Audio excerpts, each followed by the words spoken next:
que muchos de los temores se volvieron a aparecer, ¿no? En esta semana y en estos días, incluso en estas últimas horas, desde el fin de semana acá, la presencia de la pandemia ha inundado otros aspectos de la vida, digamos. ¿Para qué decir la política? Y pareciera que, bueno, que hay una discusión pendiente acerca de cómo se está gestionando, ya no necesariamente la pandemia, porque bueno, ahí dependemos un poco de las capacidades también de los servicios, de lo que hemos llamado las unidades de cuidados y tratamiento intensivos, los respiradores automáticos, etcétera, la capacidad técnica y humana que hay disponible y que en algunos lugares parece estar siendo trabajada al límite e incluso superada. Estamos hablando de la región metropolitana. Pero por otro lado está todo el tema de la discusión sobre se ha movido el gobierno en esto, anuncian desde el anuncio de las canastas familiares hasta las protestas que han habido en algunas comunas de la región metropolitana. Y por otro lado, esta semana fue la semana también, a pesar de que no están los grandes titulares, de la discusión nuevamente sobre el tema regional en el ámbito de las elecciones de gobernador.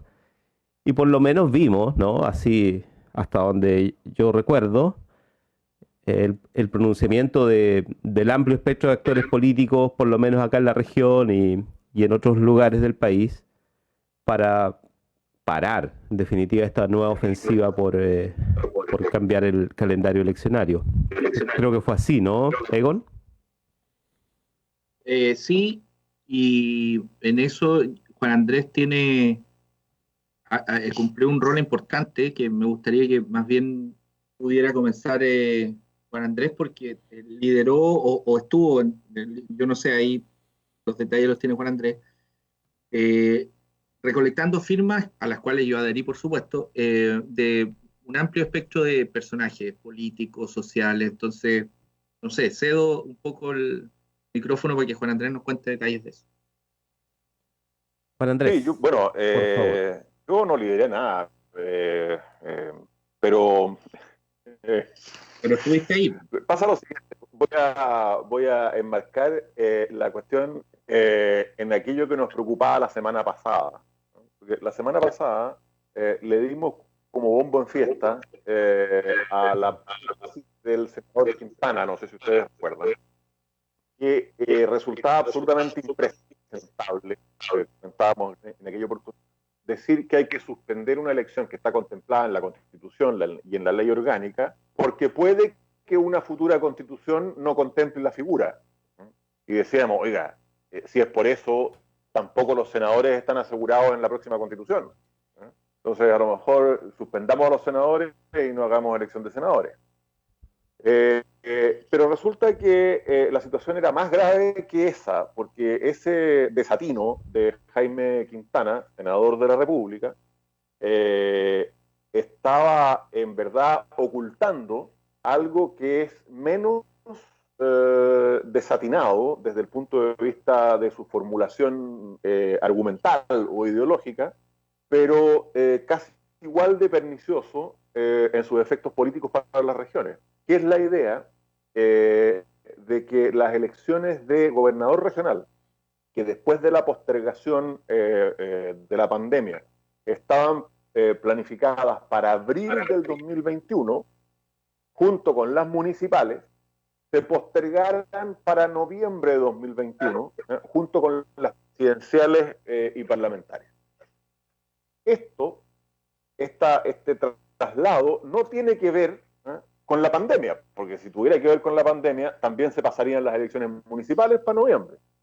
No, esta propuesta de traslado tiene que ver única y exclusivamente con cálculos electorales de corto plazo e intereses políticos espurios que pocos se atreven a confesar. Esto tiene que ver con el cálculo de cómo voy yo ahí de los políticos. Si tengo o no tengo un candidato de mi confianza para abril. Si quiero ir yo o no en abril y no puedo, pero en noviembre sí. si quiero o no quiero una competencia en el mediano plazo. Y finalmente, la idea de que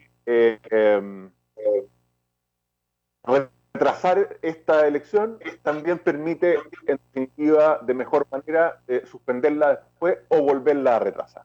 Entonces, ¿qué es lo que ocurrió? Que cuando comenzó a agarrar fuerza política esta tesis, y los regionalistas vimos que había algo de agua en la piscina, y cuando me refiero a la piscina me refiero a los parlamentarios, transversal, gobierno y oposición, y algunos dirigentes de los consejeros regionales, nos juntamos básicamente un núcleo de gente que había estado participando en la comisión presidencial para la descentralización que convocó la presidenta Bachelet en su segundo mandato.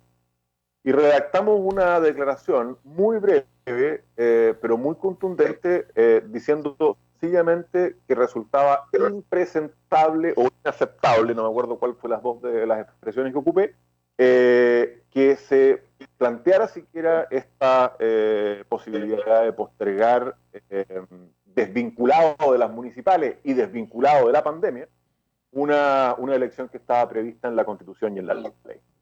Que es además una elección de un valor simbólico y de una posibilidad gatillante de desarrollo, de personalidad y de autonomía para la región, que es inconmensurable. Es un punto de partida sin el cual nada va a ocurrir.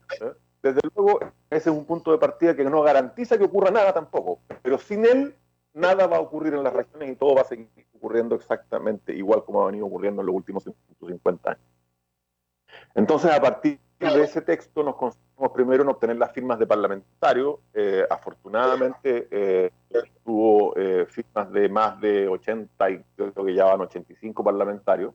En el caso de la Cámara de Diputados, hay una mayoría suficiente para aprobar la aplicación de la ley orgánica constitucional que iría una iniciativa como esta. En el caso del Senado todavía no, pero firmó gente muy significativa, como por ejemplo la presidenta del Senado y el presidente de la Cámara de Diputados, uno de gobierno y otro de oposición. Después de eso nos hemos estado concentrando, que fue lo que hicimos con ayuda de Nico Egon aquí en la región, en los últimos 2 días, en los consejeros regionales, porque nos parece que allí hay un baluarte de la regionalización que no debe perderse. Es una fuerza de gente que tiene un peso político y que tiene un involucramiento en las regiones, a las cuales hay que recurrir para parar esta auténtica barbaridad que se está planteando a nivel de hipótesis, pero con algún peligro de que se concrete, de postergar de manera arbitraria e inconsulta y unilateral, porque es sin la municipal, para noviembre las elecciones de gobernadores regionales. Las regiones, creo yo, no nos merecemos esto. Esta es una muestra más de desprecio por la gente de las regiones, de desprecio por la posibilidad de desarrollo de las regiones, de desprecio por la autonomía de decisión de las regiones, que es muy característica del poder central, y de nuevo vuelvo a repetir, de manera transversal. Aquí tanto gobierno como oposición tienen regionalistas y gobierno y oposición centralistas acérrimos. Nosotros esperamos que esta pelea la vamos a ganar y vamos a tener elecciones de gobernador regional en abril. Ha sido muy significativo también que todos los candidatos a ese cargo en la región han estado absolutamente unidos en este mismo sentido. La declaración la firmó el consejero Eduardo Helk, la firmó el consejero Cubertino, la firmó el consejero Sabat y la firmó la gobernadora María José Tica, que son los candidatos aparentes aquí que yo conozca. De manera que para la región son buenas noticias. Todavía seguir muchas firmas de otras regiones, pero en la región son muy buenas noticias. Le falta un candidato que yo creo que firmó. Es una en que papita estén que mejor. tenía, es una papita que tenía para hoy día. ¿Eh?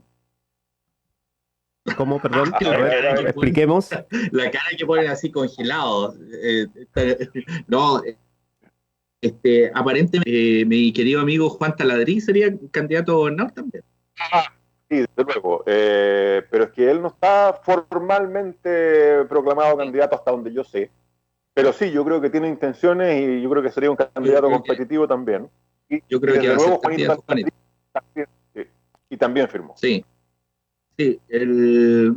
Efectivamente, Eso, el eso es relato que Evópolis. hace Juan Andrés es un relato, y yo solamente voy a poner un pelo a la sopa, tiene relación con que este cálculo electoral no estaba solo presente en parlamentarios, ¿ah? También estaba era un deseo instalado en algunos consejeros regionales, y hay que decirlo así, pero no era una posición mayoritaria dentro de los cores, sino que más bien era como una posibilidad, es decir, se dijo, y así lo quiero plantear, como que, bueno, si se hace en noviembre, bien, si no, bien también. Pues no era un cálculo tan grande como en algunos, sobre todo en algunos senadores de algunas regiones, donde efectivamente senadores que tienen un control de sus partidos en la región y que ese control lo utilizan como línea de crédito a nivel nacional en sus partidos políticos para negociaciones.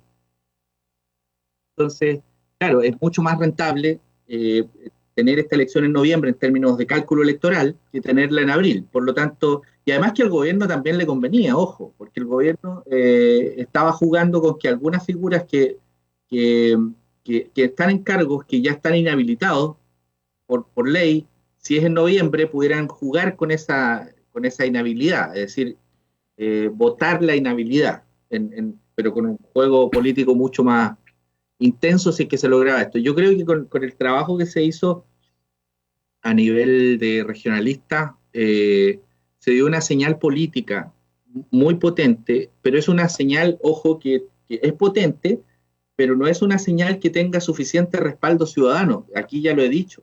La elección de gobernadores regionales no es una elección que pida a gritos la ciudadanía, muy por el contrario. Si esto tú lo llevas a debate ciudadano, es probable que pierda la opción elección en abril. ¿Me entiendes? Porque hay un descontento tan grande en la ciudadanía Claro. respecto con la élite política, que claro, hablar de elecciones cuando hay mucha gente que está sufriendo, cuando hay problemas mucho más graves que tiene el país, te dicen, la mayoría de la gente te dice, ¿sabes qué? Déjate hablar de elecciones, o déjate hablar de política, cuando los problemas que está pasando el país no fueran políticos, tienen una componente política muy grande. Entonces, pero es una gran noticia, yo me quiero quedar con eso como señal histórica, simbólica, que la elección se haga, eh, y ya está, como está pasando el tiempo, de verdad, esto es un comentario aparte, está a la vuelta de la esquina la elección, prácticamente. En octubre está el plebiscito. La primaria creo que es cuando, de gobernador, por este año, en noviembre creo, por ahí. Creo que en noviembre. Entonces, claro, la primaria más linda en esta elección va a estar en la centro derecha, acá al menos, en la región. Ya, mira, hay 3 candidatos que van a ir a primaria, uno que va a ir por fuera, que es Elías. El mapa ya está medianamente claro en eso. Yo no sé si el Frente Amplio va a tener candidato, eh, y no sé si ahí me pasé al tiro para la centro izquierda. No sé con cuántos candidatos irá a ir la centro izquierda, pero hasta donde yo sé, Luis Cubertino, que es otro core, también sería el candidato del PS. Pero el PPD me imagino que tiene algo que decir, el PC me imagino que tiene algo que decir, el Frente Amplio me imagino que tendrá que... Entonces, yo creo que esta elección, tal como se está configurando en la centro derecha, va a tener una foto en la centro izquierda. ¿Qué foto? Que va a ser similar la cantidad de candidatos. Yo creo que la gran primaria de elección de gobernador regional no va a ser en noviembre, sino que va a ser el propio día de la elección, el 21 de abril. Creo que muchos candidatos se van a desmarcar. Ya se desmarcó uno y no me extrañaría que se desmarque otro en la centro izquierda para llegar a la gran primaria que sea la elección, porque acuérdate que esta elección tiene balotage, es decir, es por umbral. Por lo tanto, si no, yo no creo que aquí nadie alcance el 40% en la primera vuelta, en abril. Lo veo difícil. Por el perfil de los candidatos lo veo complicado. Por lo tanto, va a haber segunda vuelta en esta elección y yo creo que ahí se va a ver primero quién gana la primaria en noviembre, la centro derecha, entre Helk, Gatica y ahora Taladrí, que eso se pone sabroso eso porque Taladrí es un valdiviano con tradición, eh, y que acá este electorado valdiviano y de la región tiene tradición de votar por apellido, digo. Juan tiene su propia carrera política, Juan Taladrí me refiero. Yo le digo cariñosamente a Juanito Taladrí, pero él tiene una carga histórica positiva. ¿Me entiende? Su padre fue una figura reconocida, fue fue Diputado. diputado, etcétera, tuvo importante rol acá en la creación de la región. Y Juan ahí corre con ventaja en una primaria. Yo creo que ahí mueve el mapa. Bueno, hay mapa electoral asociado al calendario también, ¿no? De acuerdo a cómo se ha ido moviendo el calendario, se han ido moviendo también las opciones. De hecho, estaba viendo en la información del CERVEL que desde que se decide el cambio de fecha del plebiscito de la Constitución, que fue fines de marzo, ha habido 25.900 personas que se han cambiado de domicilio electoral. O sea, eso no es poco, ¿no? O sea, 25.000. 25.000 personas. Y yo supongo que eso Ya, se continúa, han porque de cambiado. hecho todavía hay plazo. Claro, esa es la Ya, ¿no? cifra Ahí no sé. actualizada al 17 de mayo. Pero Habría hasta el que 6 de ver junio cuánto se es puede realizar el mensual. cambio. Así que va a seguir. Quería mencionar nomás que en la declaración está Catalina Ott también, no sé si la mencionamos, consejera regional, Sí, y está acá está. Cecilia Quintana, que es dirigente de la Asociación de Funcionarios del Gobierno Regional. Sí, se Mira, firmó muchísimo.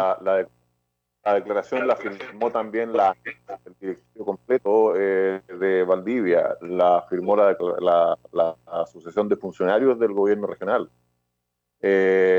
No, en Valdivia la verdad es que en el ámbito de los funcionarios públicos vinculados con la región, el apoyo fue extraordinario y en los consejeros también, sí, se quedaron solamente dos sin firmar, pero en la región firmaron 12 de 14.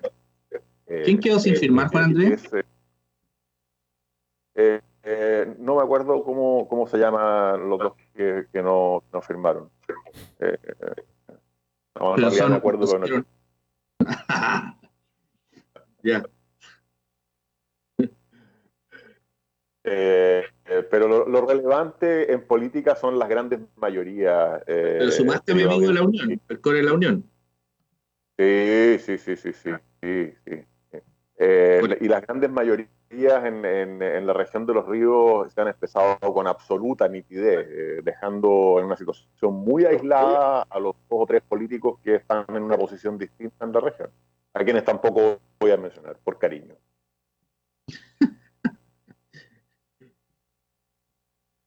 Pero habría gente que en definitiva tampoco se suma a esto, ¿no? Incluso si uno lo mira en términos nacionales, cuando una declaración es firmada por un sector transversal, es muy relevante quienes no firman también, ¿no? Especialmente en el Parlamento, digamos, ¿no? Allí se expresa Bueno, algo ahí también lo que cuando hay faltan es firmas.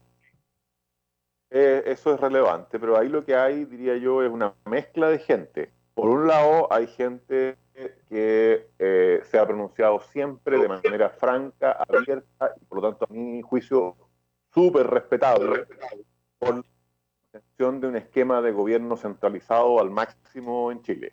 Voy a mencionar a dos personas, uno de cada lado, para demostrar que esto es transversal. El senador Montes, por una parte del Partido Socialista, y el senador Andrés Alamán por el lado de la derecha, en Renovación Nacional. Son personas que tienen un planteamiento, que son capaces de argumentar ese planteamiento y que en esta ocasión ven esto como una posibilidad de llevar a su molino. Y esa gente merece el máximo respeto, a decir verdad. A mí lo que me saca de quicio intelectualmente es esa gente que te dice que sí, pero para decir finalmente que no. Y la mejor demostración que esta gente abunda mucho en el Congreso es esta argumentación de que así diseñado el cargo no vale la pena. Que así diseñado no tiene facultades ni poderes suficientes. Y entonces uno dice, a ver, ¿y quién diseñó el cargo así? Si fueron ellos mismos. Fueron ellos mismos los que diseñaron el cargo desprovisto de armamento, desprovisto de garra, desprovisto de dientes. Pero mi tesis es que aún desprovisto de dientes y de garras, ese es un cargo que va a tener un peso simbólico y una fuerza política que hoy día los está haciendo. Entonces lo que quieren simplemente es dilatar para ir navegando y viendo cómo suspender después. Yo a esa gente le tengo mucho más miedo que a la gente que te plantea francamente argumentos. Porque con esa gente que te dice, sí, si tú tienes toda la razón, no hay cómo argumentar. Cuando a ti te dicen tienes toda la razón, ¿cómo argumentas tú en contra? No hay ninguna posibilidad. Y eso es particularmente grave en política. A mí me parece que en política es el lugar en donde se deben plantear los argumentos, se deben contrastar los argumentos y se debe ser capaz de defender los propios y ser capaz, si uno es honesto intelectualmente, de encontrarle la razón al otro en la medida en que el otro la tenga y ir construyendo un país en conjunto. Pero el país no se puede construir cuando un sector de la discusión te dice, no, si tú tienes toda la razón, Chile es muy centralizado, hay que descentralizarlo, pero después hacen todo lo necesario para que las cosas sigan exactamente igual. Porque al nivel fáctico tú no puedes argumentar. La argumentación es, por definición, una cuestión verbal. Cuando simplemente te imponen la fuerza de los hechos o la fuerza de las omisiones, la argumentación se queda en el vacío. Tú ya dejas de poder argumentar, dejas de poder contraponer argumentación racional. Y la política debe ser el lugar de la argumentación racional. Me parece particularmente intolerable este grupo bastante grande y transversal de políticos que están en contra de la descentralización, pero cacareando a favor de ella. Digamos además que dentro de la Universidad Austral aparecen algunas firmas en la declaración, en la propia firma del rector, por ejemplo, Oscar Galindo, está la de Pedro Díaz Polanco, ¿no? Director de la carrera de Administración Pública, el profesor Antonio Lara también. Aparece Matías Castro, Pedro estudiante de Díaz, Ingeniería Industrial. Pedro Díaz, el director de la Escuela de Administración Pública de Puerto Montt. De Puerto Montt, sí. Sí. Y aparece un estudiante, de hecho, de Ingeniería Industrial, Matías Castro. No sé si lo conocen ustedes. No, pero yo le agradezco la firma, porque la verdad es que, bueno, nosotros, el grupo que gestó esto, pretendió en una primera instancia apuntar básicamente a los parlamentarios, porque, a ver, los políticos Claro. entienden con golpes políticos, y aquí el golpe político era un grupo suficientemente amplio de parlamentarios que dijera no, y que ese grupo se hiciera como un grupo capaz numéricamente de bloquear la iniciativa. Pero tampoco evidentemente nos podíamos negar, y por el contrario nos alegró que hubo otra gente que quisiera suscribir. Así que el documento sigue abierto y sigue abierto hasta el día de hoy. O sea, si uno quiere adherir a esa declaración pública, lo único que tiene que hacer es enviar un correo a gobernadores regionales abr21, abr por abril, @gmail.com. Envía un correo y queda automáticamente registrado para la siguiente versión. Hay una versión todos los días o cada 2 días con las nuevas firmas. Así que yo desde aquí hago un llamado a la ciudadanía valdiviana a que si quiere colaborar en esta campaña en contra de las regiones, llame ya mande un correo a gobernadores, perdón, ¿cómo se llama? Gobernadores regionales, abr21 arroba gmail.com. Tiene razón, voy a hacer una cápita, un punto que mencionaba Egon recién. Tiene razón Egon en el sentido de que esta es una causa por la cual nadie sale a protestar a las calles. Porque no somos capaces todavía de visualizar la importancia política que en cuestiones cotidianas tiene un cargo como este. Y yo quisiera vincular los dos temas que nos están motivando y entre los cuales estamos oscilando en esta conversación, que es la pandemia y la elección de gobernadores regionales. ¿Ustedes creen que un gobernador regional hubiera permitido el traslado de red con la enfermedad del coronavirus a la cárcel de Valdivia? ¿Ustedes creen que un gobernador electo no hubiera cerrado de manera más eficaz las fronteras de la región, poniendo controles más agudos en sus accesos? Yo tengo la certidumbre de que eso es así. Así como lo han venido pidiendo sin tener ninguna posibilidad de ejecutarlo los alcaldes, sí lo habrían podido hacer los gobernadores regionales electos y habríamos podido controlar la pandemia a nivel regional. Si nosotros no tuviéramos gente que nos cayó la enfermedad de Santiago, tendría todavía mucho mejores números que los que tenemos, que entre paréntesis son bastante buenos los números en la región respecto del control de la pandemia. Pero serían mucho mejores si hubiéramos tenido nosotros un control local más fuerte. El solo peso político de una figura unipersonal electa como ejecutivo en la región generaría cambios políticos que son muy significativos. Y como dije hace un rato y quiero volver a decir ahora, la elección no garantiza que vayamos a tener un mejor futuro. Pero lo que está claro es que desde el punto de vista de las regiones, sin esa elección no va a haber un mejor futuro. Sí, sin duda, la elección en sí misma no te garantiza tener un mejor futuro, pero al menos te asegura que el futuro lo vas a construir con alguien que tú elegiste. Es una cuestión muy simbólica. Por lo tanto, creo que es una buena señal y ojalá que se mantenga así. Yo creo que se desinfló la idea, pero hay que estar ahí. Y eso es muy valioso, porque así como se desinfla, se vuelve a inflar y vuelve a tomar fuerza. Así es que en eso creo que hay una buena cosa. Y siguiendo con los argumentos, fíjate tú que en el caso de Brasil, el caso de Estados Unidos, Paraguay, son casos en donde se ha demostrado la utilidad de tener gobernadores regionales que puedan actuar como contrapeso a decisiones o a omisión de decisiones. En el caso de Estados Unidos y Brasil fue a raíz de lentitud de decisiones nacionales o malas decisiones nacionales, los gobernadores regionales toman decisiones regionales y han entrado en tensión con el presidente. En Brasil está la escoba con eso, con los ministros, Bolsonaro peleó con los ministros, con los gobernadores. En Estados Unidos los gobernadores hicieron entrar en un cauce medianamente razonable al presidente. En México pasó lo mismo. Creo que en México ya se encauzó que el presidente había entrado o había entrado en este juego de populismo mediático, de un poco de ironizar, de reírse del virus, etcétera.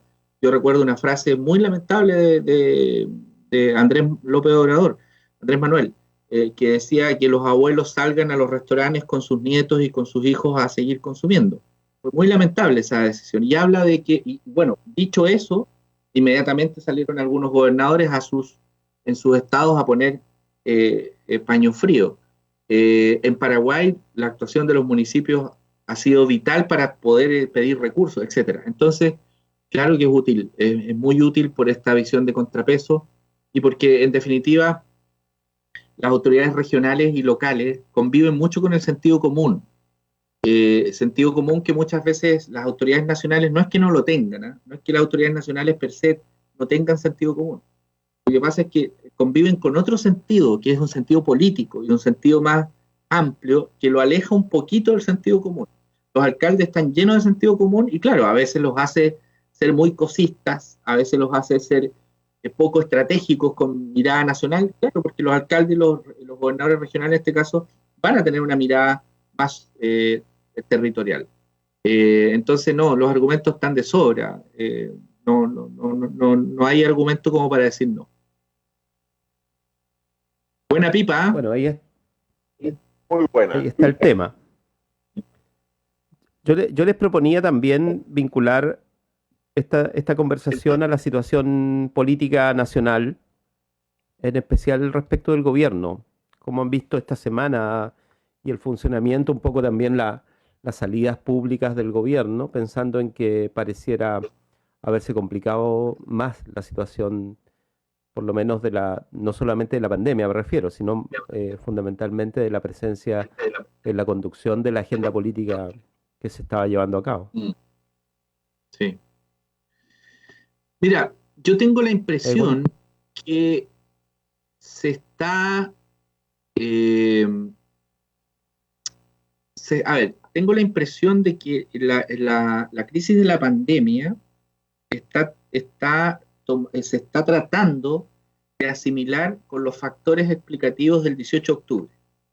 Y creo que ahí hay un error estratégico y táctico. Terrible si se quiere asimilar con los actores, o sea, se tiende a culpar a los actores del 18 de octubre con las protestas que están surgiendo en comunas. Yo creo que es muy rápido decir que hay asociación, porque tiendes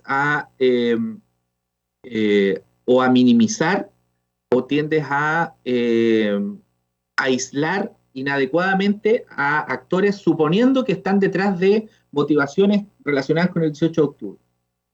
Yo creo que ahí hay un juego muy peligroso que está haciendo el gobierno y algunos actores políticos en asociar actores de ambos. Puede que exista, no estoy descartando tampoco, no estoy diciendo no, puede que exista, pero hoy día hay un hecho que es real. Eh, Hay un hecho que es real. ¿Y cuál es el hecho real? Que hoy día hay mucha gente que vive de trabajos diarios que o han disminuido o no los está haciendo. Yo he tenido muchos casos de, por ejemplo, que los cobros de la luz no se han congelado como se dijo que se iban a congelar o que se iba a promediar lo que tú habías consumido en los últimos 3 meses y se te iba a cobrar. Muy por el contrario, mucha gente, todos los días aparece gente mostrando su boleto diciendo que le están cobrando el doble. Y probablemente, porque claro, el consumo de energía en hogar ha subido, es natural. Eh, pero se hizo un compromiso, que se decía, mira, el promedio de los 3 meses se le va a cobrar, creo que por los próximos 3 meses. Lo mismo con los bancos, el mismo gobierno, el mismo presidente o el ministro, no sé quién dijo, los bancos no han estado a la altura.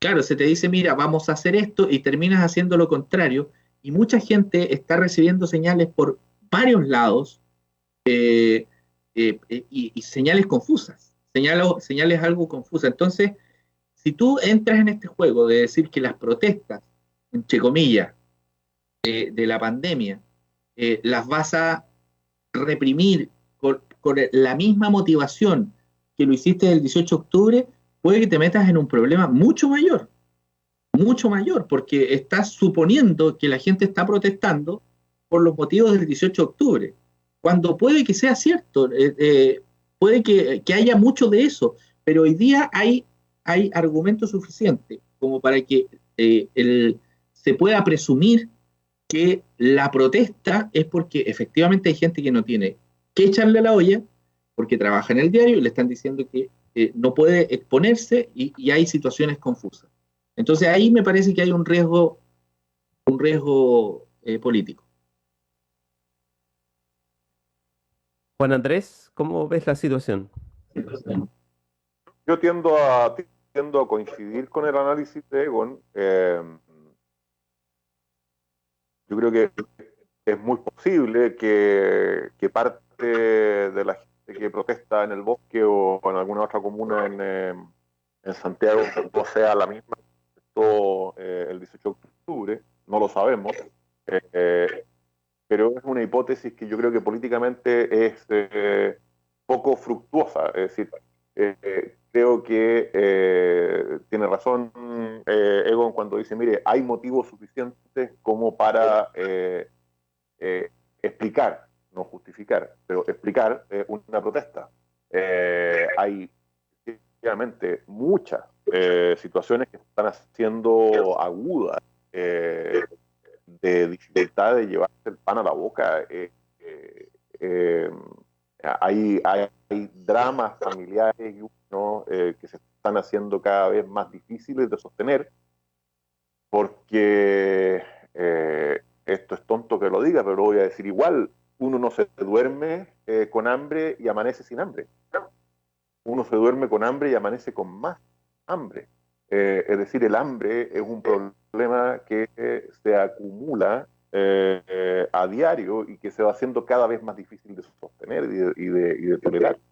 Y en algún momento hay que también empezar a plantearse la cuestión de los efectos de ese hambre en la salud de la gente y en la vida de la gente. Y eso la gente lo empieza a experimentar de una manera muy radical. Y efectivamente, sin perjuicio de que ha habido actores que han estado extremadamente bien en el gobierno, como por ejemplo el ministro de Hacienda, que recibió hasta unos elogios. Carlos Peña, que en el Mercurio del Domingo, no sé si lo leyeron, que Carlos Peña elogia a alguien, es una cosa pero excepcionalísima, y apareció una columna entera dedicada a elogiar el desempeño político de notable. Pero entonces lo que quiero decir es, hay muchas razones por las cuales uno podría entender una protesta en el sentido de que la gente está sintiendo cada vez más atenazadoramente la necesidad, el, el, el pulso de la vida en riesgo.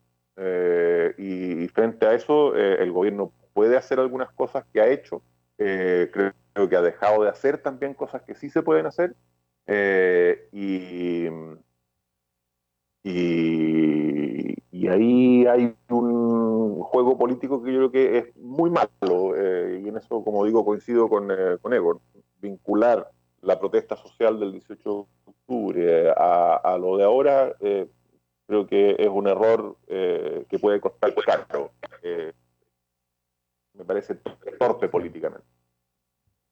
Sí, sin duda, y ahí es donde hay dudas, porque aparentemente el gobierno tiene controladas las voces disidentes hace rato, digamos. No es que hayan disidencias internas, sino que más bien lo que hay es una falta de sintonía, para decirlo suavemente, entre lo que podría estar pasando en la sociedad en general, con la sensación respecto de varias cuestiones, pero también con la materialidad del hambre, pero y con la materialidad de la pandemia en términos físicos, las restricciones que existen todavía y que son vistas incluso por parte de la población como un problema.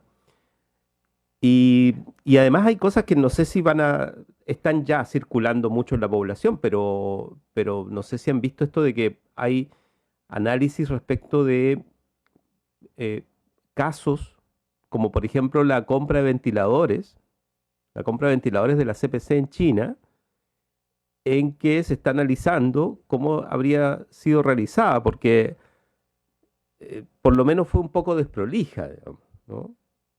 Y esas cosas de nuevo, a impactar en la población cuando sean material de la calle, digamos, ¿no? El- el- Estos temas van a seguir estando, digamos. Mencionaba lo de los ventiladores, pero por ejemplo hay situaciones como que la jefe de la Dirección de Justicia de Carabineros hizo cuarentena en el edificio institucional, no cumplió por lo tanto ninguna norma allí. Eh, no sé, situaciones que están asociadas a esto de que la autoridad no no es necesariamente la primera que cumple con los requisitos de una restricción como esta. Esta semana que ha pasado ha sido la semana que ha puesto en evidencia la situación de contagio posible, incluso en el propio Palacio de la Moneda. Entonces, digamos que cualquier detalle que surja, cualquier pequeña noticia en Chile, es susceptible de crecer como bolita de nieve. Y eso genera cierta inestabilidad, por lo menos en el diseño comunicacional del gobierno. Y claramente a estas alturas, nosotros lo hemos dicho acá más de una vez con Miguel, ojo con esta frase de que los problemas son comunicacionales, pero ya cuando lo son, derechamente, es porque han pasado una serie de problemas políticos antes, ¿no?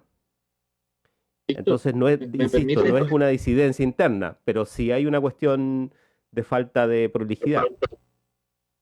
Egon. Víctor, me permite, tengo dos comentarios. Uno, Claudia Angulo me está pidiendo por WhatsApp que Juan Andrés pueda escribir en, no sé, o el Yo lo correo escribo al en cual el correo. hay que adherir a la elección. Tú lo mencionaste, pero lo piden que se pueda escribir en la, no sé, en alguna parte donde se vea de la radio.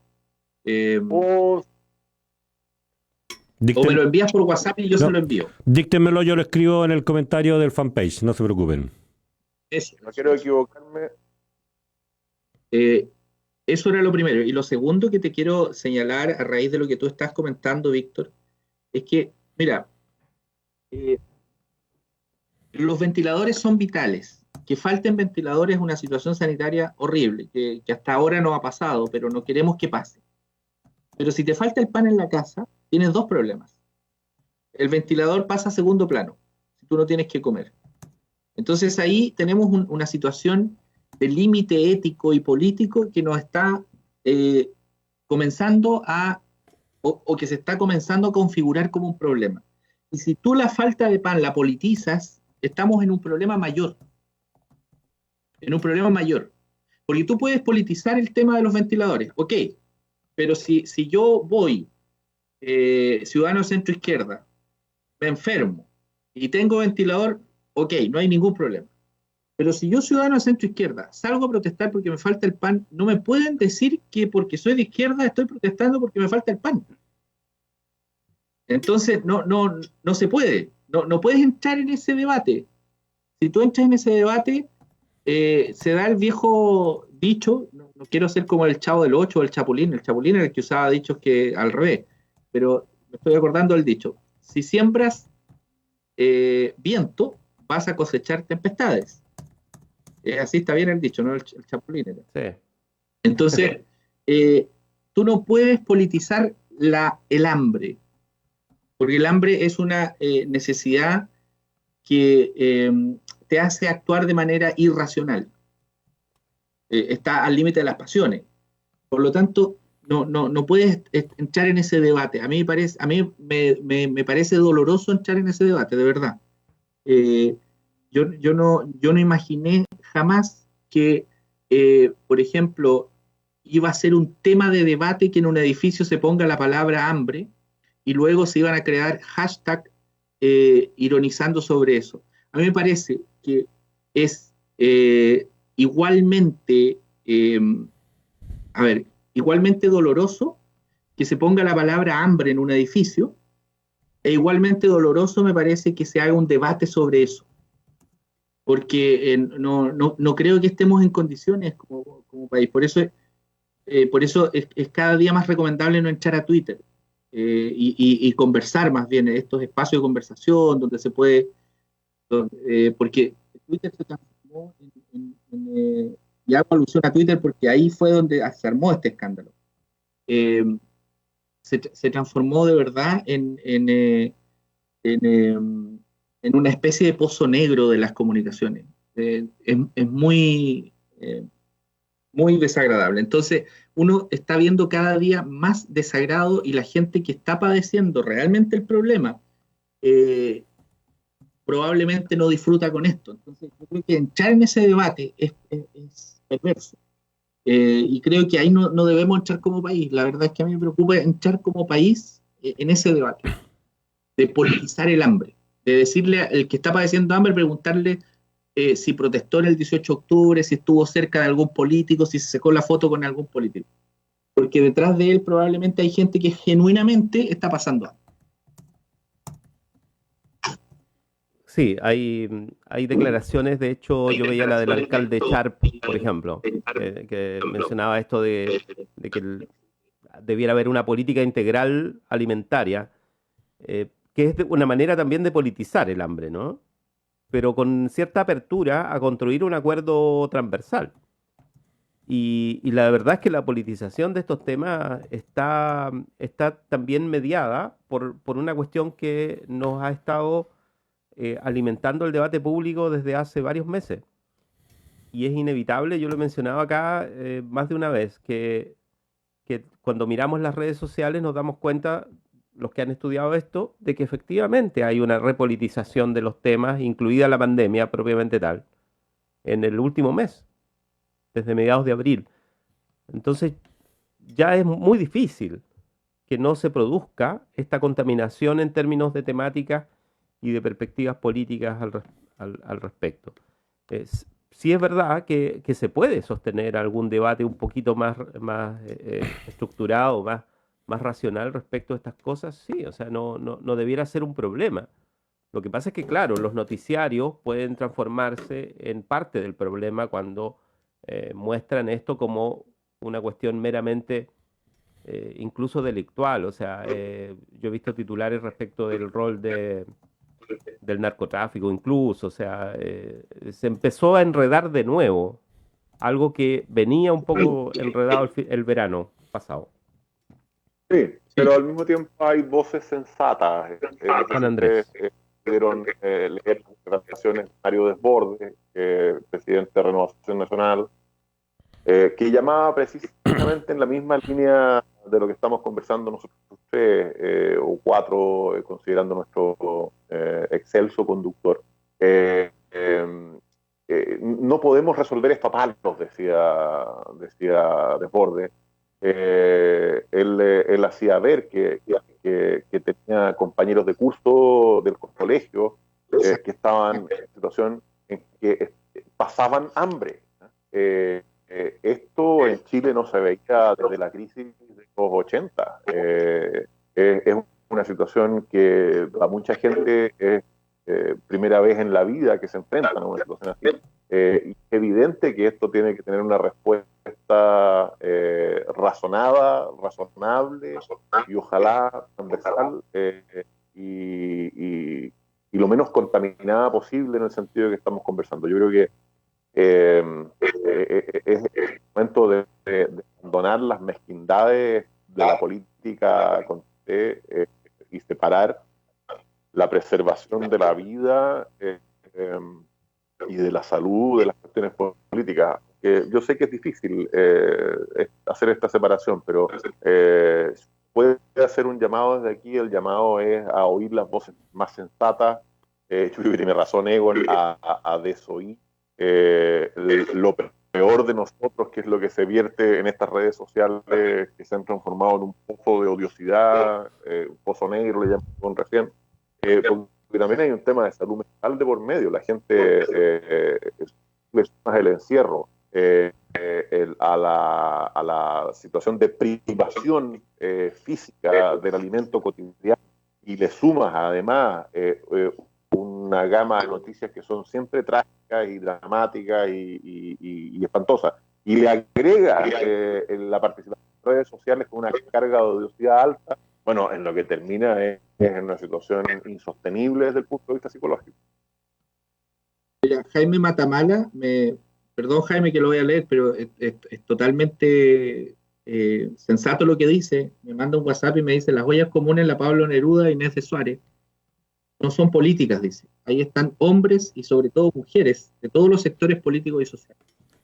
Un poco en la línea de lo que estamos hablando. Yo creo que si podemos hacer algo, efectivamente nosotros con Juan Andrés coincidimos en muchas cosas, en otras no, y las que no coincidimos, en general las conversamos cuando salimos juntos, qué sé yo, pero en este tema yo creo que no hay lugar para la discrepancia. Si estamos frente a una situación que está comenzando y hay que poner alerta en esto, y el llamado es a la cordura. Yo coincido, Mario Desbordes ha sido muy cuerdo desde el 18 de octubre hasta ahora. Hay cosas que ha dicho que yo no comparto, efectivamente, pero creo que ha sido de los líderes más cuerdos. Iván Flores ha sido un líder cuerdo. Tenemos todavía líderes que están con cierto grado de cordura haciendo llamados que superan el sector al cual adscriben. A eso me refiero. La cordura que necesitamos hoy día son llamados que superen nuestra acción política, que vayan en la dirección de atender que esto no se transforme en una ola que no podamos detener. Y las políticas tienen que ir por el lado de, bueno, vamos, enfrentemos esto, enfrentemos con soluciones, ya sea con los anuncios de canastas familiares, pero esa canasta familiar tiene que ser a lo menos por 3 meses, y esta cuestión no va a parar como ya nos han dicho de todos lados. Mira, en Australia, anteayer estuve conversando con un colega que se viene al instituto, que ganó un concurso. Él es chileno, está ya varios tiempos. Me decía, mira, la vuelta ha sido escalonada, pero así como volvemos, tenemos que volvernos, estamos una semana y nos tenemos que volver porque hay ciertos requisitos y condiciones que si no se cumplen, uno vuelve a la casa. Pero hay una diferencia. La confianza en las instituciones políticas ya es altísima. Es decir, no tenemos el problema acá que nosotros desconfiamos de nuestra. Nos pilló en el peor momento como país. En la desconfianza más baja es a quienes tienen que tomar decisiones. Y ese es un problema que lamentablemente tenemos que asumir. Lo mismo en Nueva Zelanda, están con ese mismo tema escalonado. Por lo tanto, no es que aquí vamos a volver en septiembre, que va a empezar a aparecer el solcito, no. Por el contrario, yo creo que este año vamos a tener que pasarlo así. Por lo tanto, requiere de actuaciones de hombres y mujeres que están en política, que nos inviten a salir del pozo negro que nos invita Twitter. Twitter nos invita a empantanarnos en pura basura. Cada día está más insoportable en realidad. Entonces, salir de ahí, y Twitter se ha transformado en un actor político, por eso lo digo. O sea, las redes sociales en general se han transformado en un actor político. Entonces, lo que menos hay en estas redes sociales son personas cuerdas. Y la persona cuerda que está, los bots o las personas se encargan de hacer los peores. Entonces, yo creo que hay que empezar por esto, recuperar este espacio de conversación, pero conversación para plantear alternativas de solución y que nos hagan salir de esta situación o enfrentarla a tiempo.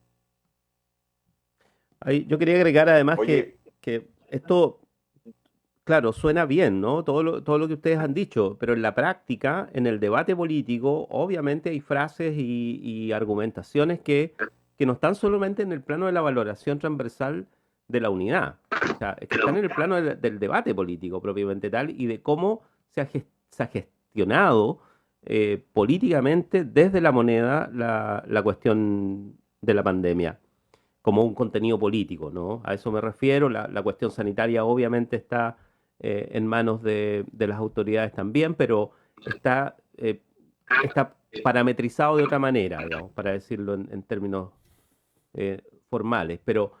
Pero yo veía, por ejemplo, la columna de Maya Fernández. Maya Fernández dice algo así como, no me quiero equivocar, dice, el presidente Sebastián Piñera y su gobierno han mantenido un discurso en el que exigen a todos los sectores apoyo incondicional a su gestión, como el único camino para enfrentar la actual situación.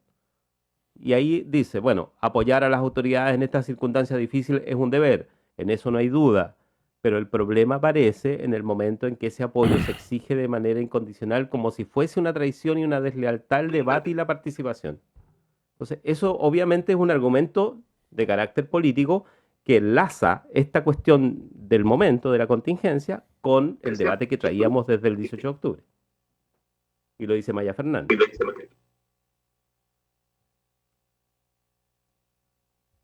¿Están por allí? ¿Me dejaron solo? Sí, no, es que Juan Andrés quería hablar. Juan Andrés, por favor. No había oído esa expresión de la diputada Fernández, y me parece que la comparto. Yo siempre he entendido que la lealtad, y lo he aplicado en mi vida hasta donde me ha sido posible o hasta donde he sido consciente de ello, que la lealtad supone apoyo, pero no supone incondicionalidad, nunca. Porque la lealtad supone apoyar lo que uno estima correcto y hacer ver con lealtad, en eso consiste la lealtad, creo yo, aquellas cuestiones que uno considera incorrectas. Probablemente el matiz está en la forma de hacerlo ver. Me da la impresión de que uno puede a veces equivocarse en la forma en que hace ver lo que uno estima incorrecto de la persona a quien le debe lealtad o de la institución a la cual le debe lealtad. Pero en abstracto, a mí no me puede parecer más sensato lo que dice la diputada Fernández. Oiga, colaborar significa estar alineado en lo que uno está de acuerdo y hacer aquello en lo que uno está de acuerdo y las razones por las cuales uno no está de acuerdo. Me parece perfecto. Vuelvo a un tema que se me había pedido recién, les envié un por WhatsApp con el correo electrónico al cual hay que enviar las adhesiones a la declaración contra la suspensión o postergación de las elecciones de gobernador regional. Si lo pueden poner por escrito en la pantalla, mejor aún. Yo lo agregué por lo menos en la pregunta, precisamente allí en el streaming. Se lo agregué precisamente al chat, digamos, ¿no? Sí, está en todos los comentarios, pero lo vamos a agregar en el GC, en el generador de caracteres de la transmisión. En este minuto Sebastián Valenzuela está trabajando en el asunto, queridos profesores. Víctor, tu cámara vuelve a tener problemas, ¿eh? ¿Y Miguel estaba acá? Yo pensé que Miguel no estaba, se había ido. Yo siempre estoy, Egon. Estaba preparándonos. Ahí está Miguel. Egon, yo siempre estoy. Veamos un cafecito, Miguel. Víctor, te escuchamos. Sí, hay varios comentarios allí en el chat, ¿eh? No los perdamos, digamos, o sea, destaquémoslo. ¿Ah, sí? Pero es que yo no tengo Facebook, no puedo ver. Entonces, sí, yo se los comento. Leen, podríamos responder a los comentarios. De hecho, Samuel Valenzuela nos recuerda que la primaria es el día 29 de noviembre. Paz Contreras saluda. Carla Adman Fechi dice totalmente de acuerdo. Inaceptable intento de postergación de elección de gobernadores. ¿Qué le responden a los que dicen que es mejor esperar el proceso constituyente, ya que este podría modificar la organización del Estado? A propósito de algo ya dijimos. Paz Contreras dice, el cambio es hasta cuándo, no alcancé a escuchar, digamos. No, bueno, no, en principio no debiera haber cambio, ¿no? Está saludar a Angélica Smith, a Rociel González Galindo de Corral. A ver, ¿quién más? Angélica Smith dice, el hambre en la historia ha sido el punto de partida de grandes revueltas. Nada se tiene que perder, es un tema, ¿no? Bueno, de acuerdo en la línea más o menos de lo que hemos conversado. Claudia Angulo dice, peor es ver la poca empatía de mucha gente en burlarse de la gente que protesta por su condición física. A propósito de esto de que se circuló, bueno, eso habla mal de precisamente no solamente lo que dijo Egon en su momento, que las redes sirven para ello, sino que además un poco también de la sensibilidad, de la empatía, etcétera, todos los bienes sociales que nosotros tratamos de defender. O sea, no logro entender en qué realidad viven, dice Claudia, que no se dan cuenta que el 70% de este país vive con sueldos miserables, que el caso de la gordura se refiere a ese tipo de comentarios, es de harina y miseria, no por tomar batidos detox o cocinar en la Thermomix. Bueno. Saludos nomás a quienes más... Angélica dice, negociados, sueldos insólitos, gastos, son una permanente provocación. Todo esto supera la comprensión mínima. No hay políticos a los cuales se les pueda creer. La vida ha dejado de tener importancia frente a la ganancia. Y Carla Adman dice, yo creo que han existido muchas más voluntades unitarias que no. Pero sería importante, por ejemplo, evaluar el rol de algunos medios de comunicación por un lado y el camino del gobierno que entiende la unidad nacional como apoyo incondicional por otro. ¿Cómo se podía, por ejemplo, apoyar el ingreso mínimo del gobierno cuando se sabía que era insuficiente? Se levantaron propuestas sensatas, sustentadas técnicamente, aún así el gobierno aplicó veto y se metió en este complejo zapato chino de la arrogancia e ineficiencia con las cajas de alimentos. Por ahí van los comentarios. primero... quisiera perdón, yo quisiera, Dale. abordar la cuestión de la modificación constitucional, porque ese es el argumento del senador Quintana. Y yo creo que uno tiene que ser intelectualmente, no digo riguroso, pero ya, medianamente plausible para plantear las cosas. El acuerdo político por la paz y la nueva constitución lo que establece es un plebiscito inicial de entrada que va a decidir si hay o no hay un proceso constituyente. ¿No es verdad? El apruebo significa hay proceso constituyente, el rechazo significa no hay proceso constituyente. ¿Qué quiere decir esto jurídicamente y en lógica pura, lógica formal? Que la modificación constitucional es un hecho eventual. Puede ocurrir y puede que no. En la propia, el propio diseño institucional que los actores políticos y sociales en Chile se dieron.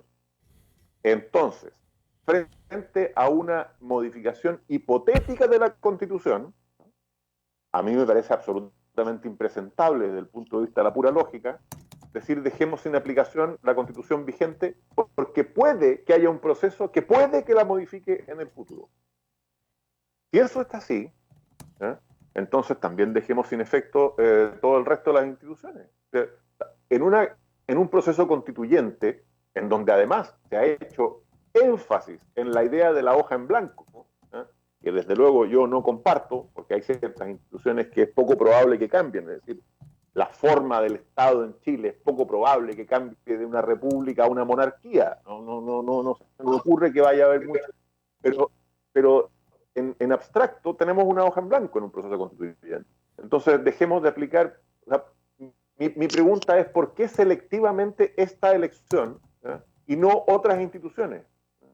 ¿Por qué no dejamos sin efecto desde ya al Senado? Porque a lo mejor vamos a unicamerales. Claro, que esa es una discusión que se va a plantear. Y es perfectamente plausible que se plantee. Y hay países desarrollados que tienen parlamentos unicamerales. Entonces, a mí me parece que esta selectividad en la cuestión de la regionalización para dejar sin efecto una posibilidad de empoderamiento regional es extremadamente poco rigurosa y poco seria en pura lógica formal. Ahora, desde el punto de vista político, es más impresentable todavía. Es decir, con la plausible justificación de la pandemia, todo el calendario electoral se retrasó. Y estas elecciones que iban a ser en octubre terminaron en abril del próximo año, las de municipales y gobernadores regionales. Explíquenme ustedes cuál es la razón ahora política, pero política en serio, no de cálculo electoral, para solo la de gobernadores regionales pasarlas para octubre. Aparte de los efectos de pura conveniencia electoral y de interés espurio, miserable, de algunos actores políticos, esa postergación tiene un efecto absolutamente pernicioso, porque una de las cuestiones que a nosotros en la Comisión Presidencial nos preocupó y que recomendamos muy fuertemente es que el calendario electoral en Chile se dividiera en dos.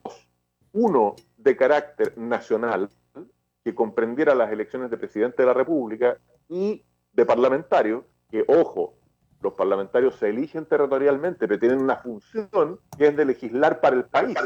Son elecciones nacionales, no son elecciones territoriales.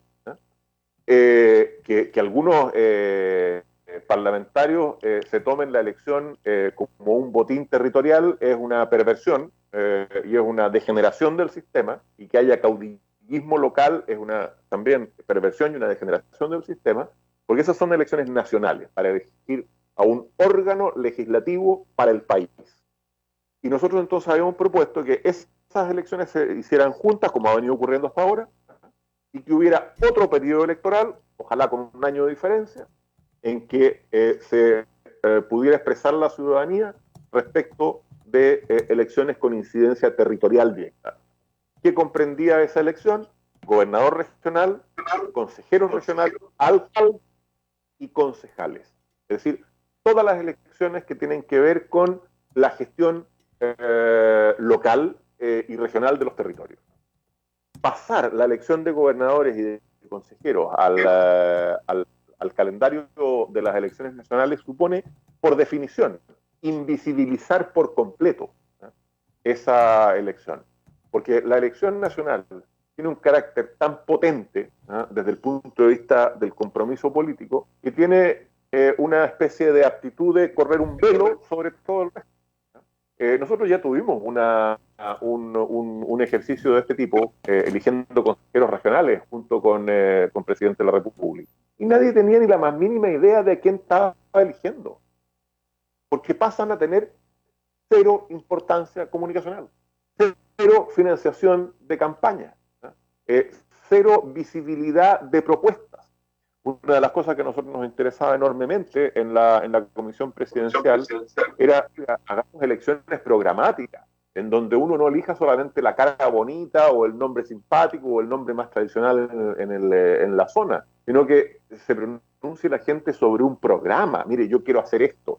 Estos son los 5 puntos donde yo quiero desarrollar mi gestión si es que soy elegido. Estos son los ejes sobre los que voy a trabajar. Voy a trabajar con esta metodología, etcétera, y que la gente pueda debatir sobre esto, escuchar a los candidatos debatiendo sobre programas. ¿Ustedes creen que es posible, en un contexto de una elección nacional, debatir sobre programas de impacto territorial? Absolutamente impensable. Entonces, vuelvo sobre el punto inicial. Puede que la Constitución se modifique, puede que se modifique. ¿Se va a modificar solamente respecto de gobernadores regionales? No, se puede modificar respecto de muchísimas otras cosas. Entonces no hay ningún argumento, ni político, ni de lógica jurídica y puramente formal, para justificar en la posible modificación constitucional la supresión, la suspensión o la postergación de una elección de gobernadores regionales que está en la Constitución. Esto la gente lo tiende a olvidar. Está en la Constitución vigente, promulgada por la presidenta Bachelet unos días antes de terminar el ejercicio de su mandato, y está en la ley orgánica constitucional respectiva, que es la que se modificó para poner la fecha en abril junto con el municipio, y es como debe seguir estando. Y para eso, naturalmente, que se necesita el apoyo ciudadano, y por eso es importante que envíen, ojalá, un correo adhiriendo. Basta con que digan adhiero y pongan el nombre y la profesión o la representación, si son dirigentes sociales, en el correo gobernadores regionales abr21@gmail.com. Nos quedan algunos minutos. Egon. Sí, lo que pasa es que yo me tengo que retirar ahora en 2 minutos, porque tengo que recibir en la web al profesor Carles Ramió para su conferencia a las 10:30. Entonces, lo único que quería decir es que no hay ningún argumento sólido político, salvo el interés electoral para posponer esta elección. Eso ya está dicho. Y lo otro es que, claro, como gran conclusión es que la gestión del hambre, por llamarlo así, no la puedes politizar, no, bajo ninguna circunstancia. Debe haber una actitud ética superior que pueda conducir esto. No hay un argumento ético que al menos yo acepte, que pueda cuestionarle a alguien que está bajo que lo está pasando mal y que más encima se le confronte con este tipo de argumentos. Así es que solamente eso, un placer, y nos vemos hasta el próximo miércoles en un nuevo República de los Ríos, bajo la conducción de Juan Andrés Varas. Perdón, de Miguel Millar. Nos vemos, que estén bien. Chao, Egon, gracias. Ya ha estado calladísimo, en un silencio absoluto. Necesitamos tu voz, Miguel Millar. Es que es un encanto escucharlos. ¿Qué quieren que les diga? Oye, a propósito de la politización del hambre y yo estaba haciendo recuerdos, ¿ah? Yo recuerdo No recuerdo haber tenido contacto con radios comunitarias en Santiago durante el siglo XX. Y claro, cuando me fui a Santiago el 2008, 2009, quise acercarme a ese mundo. Yo había trabajado siempre en radios comunitarias en regiones y no, y como que tenía pendiente esa deuda. Cuando uno iba a Santiago siempre llegaba a Radio Tierra o llegaba a ECO, digamos, lugares donde se congregaban todas, pero nunca había podido salir a recorrer el territorio. Entonces un día caminando por la calle, esa cosa que a uno le pasa, que solo a la gente de provincia le pasa en Santiago, caminando por la calle me encuentro con un amigo ahí en la Alameda, Leopoldo Sarmiento, el Polo Sarmiento, director de Radio Primero de Mayo de la población La Victoria. Y Polo me invita a conocer su radio y yo, por supuesto, me subí a una micro, Club Hípico, no recuerdo, y partí en metro El Llano, y nos fuimos por Alcalde Pedro Alarcón, conociendo un mundo de Santiago que yo no había tenido la oportunidad de asomarme, digamos, desde Chiloé era un poco distante, uno siempre iba a Santiago como muy a la carrera y llegué allá y tenían una actividad que a mí me llamó mucho la atención, 2010, a 25 años probablemente de esas ollas comunes que se recordaban y de esa crisis que ustedes han estado recordando que vivió Chile en los años 80. Y era una olla común.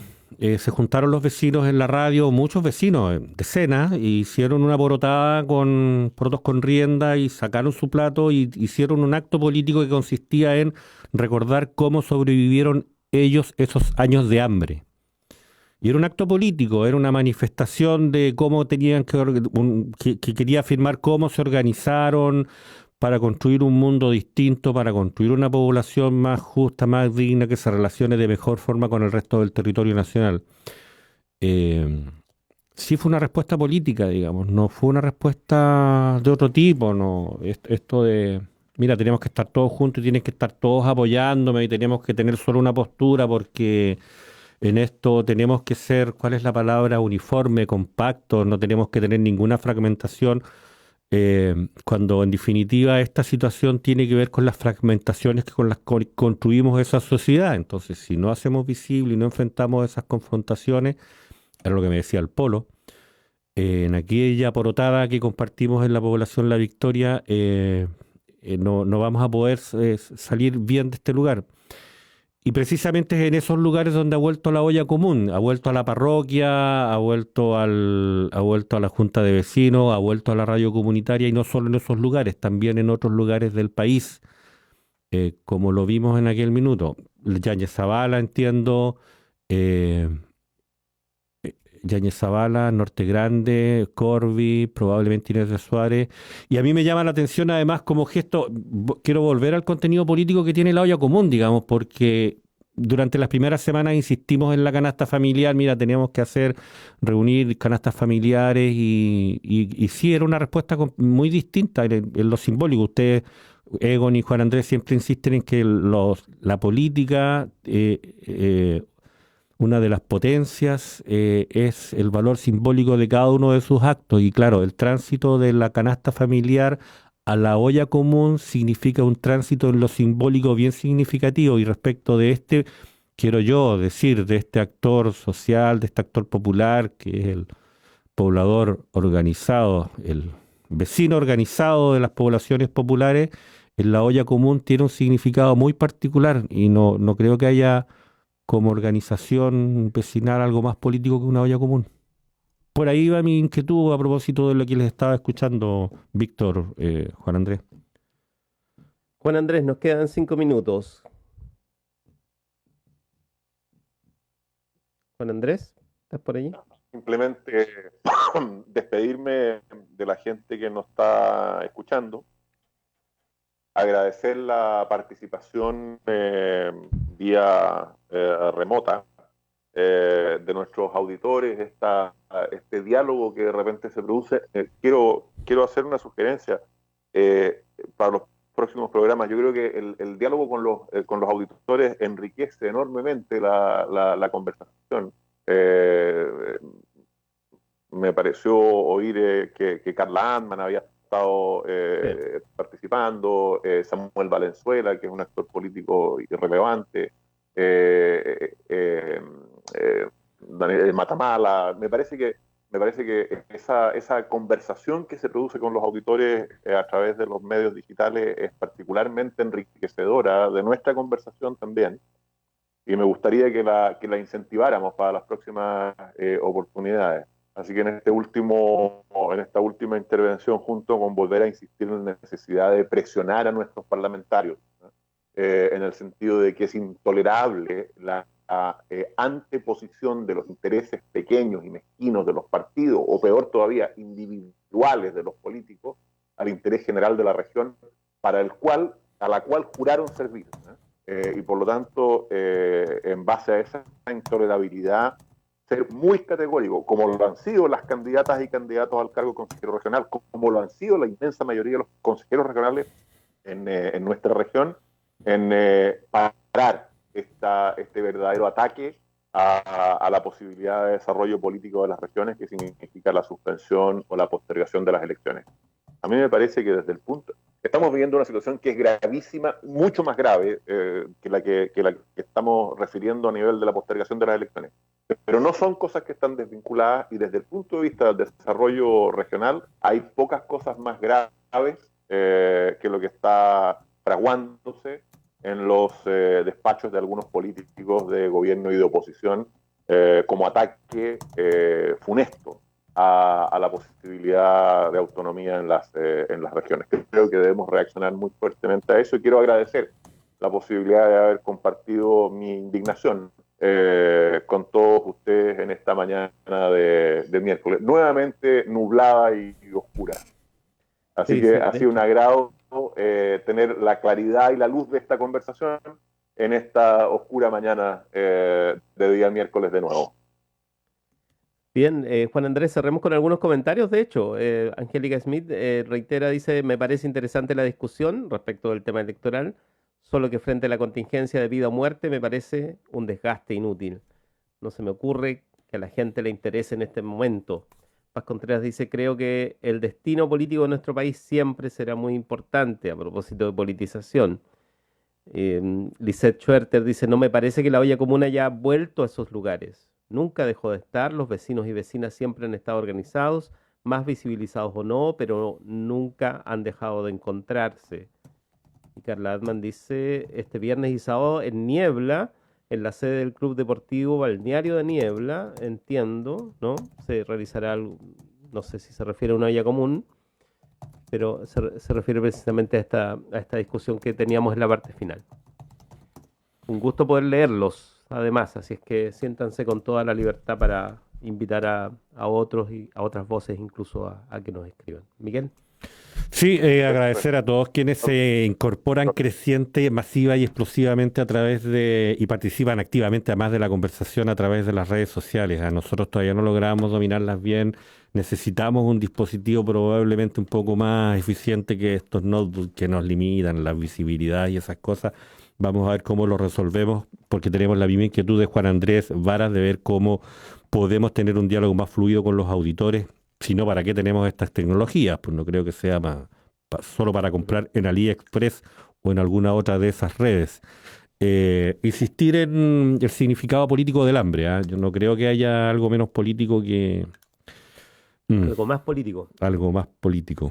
Menos, no, algo menos político que la organización en torno precisamente a las condiciones materiales de vida de nuestros vecinos y vecinas. Pero vamos a tener tiempo para volver a conversar de todas estas materias. Mira, me llega una notificación. Precisamente al fax. Primera cazuela popular, viernes 22, sábado 23, de 3 a 18 horas, Niebla, Martín Cermeño, número 98, sede del Club Deportivo Balneario Niebla. Tenemos aquí una imagen, jóvenes, a propósito de estereotipos, jóvenes repartiendo cajas a pobladores. Recuerda llevar olla para trasladar los alimentos a sus familias. Te invitamos a donar ingredientes para la actividad. Escríbenos por interno. Ojo, también puedes hacer tu aporte por transferencias. Tenía yo también la notificación de Marisol Molina. Ellos están trabajando voy a reiterar todo esto a propósito de lo que estamos conversando. 8ª semana de canasta solidaria, depósitos, cuenta RUT, 16.465.058, raya 8. Cuenta de Juan Pablo Cortés Romero, participantes de la organización, centros de acopio, Puritán los fundadores, oficina FENATS, Federación Nacional de Trabajadores de la Salud, Hospital Base Valdivia, frutería Don Limón en Rubén Darío 215, esquina Errázuriz, eso es por ahí por donde está la panadería Enríquez para los valdivianos, Minimarket Mirjo en Vicente Carballo, esquina El Romance, allá en Las Ánimas, Expendio Doña Estrella Miraflores 311. Octava semana de canastas familiares también. Esta es una actividad organizada por, no sé si Víctor recuerda las organizaciones, porque no aparecen aquí las firmas. Ah, no, sí, aquí están, soy un pajarón. ONG Observa Derechos Humanos Los Ríos y Inca Trafquín, organización solidaria para la recolección y distribución de estas canastas familiares. Así que así es como siguen organizándose los vecinos, vecinas, políticamente, para dar una respuesta política a la presencia del hambre en los sectores vecinales de Valdivia. Víctor, Juan Andrés, muchas gracias por esta conversación. Nosotros vamos a hacer una pequeña pausa musical y de regreso vamos a estar conversando con otro tema que nos tiene bastante preocupados desde hace días. Vamos a tener un nuevo contacto con la magistrada Pamela Lobos, ella a propósito de ciertas gestiones que hemos realizado con la Oficina de Comunicaciones de la Corte de Apelaciones de Valdivia, nos ha sido invitada para comentarnos cómo están desarrollándose la tramitación de los proyectos de ley, del proyecto de ley de protección integral de niños y adolescentes, un trámite legislativo que ya lleva 5 o 6 años y que tiene que ver con reinserción juvenil, que tiene que ver con cómo se organiza una institucionalidad para proveer de medidas de protección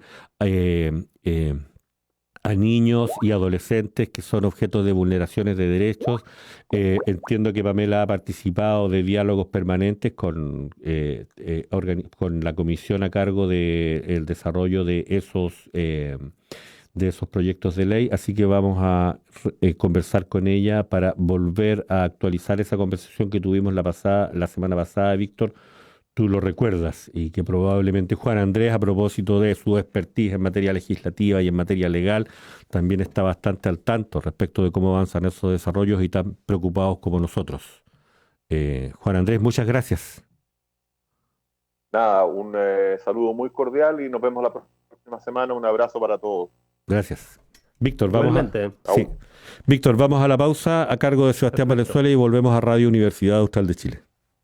Chao. Más comunicación. Más universidad.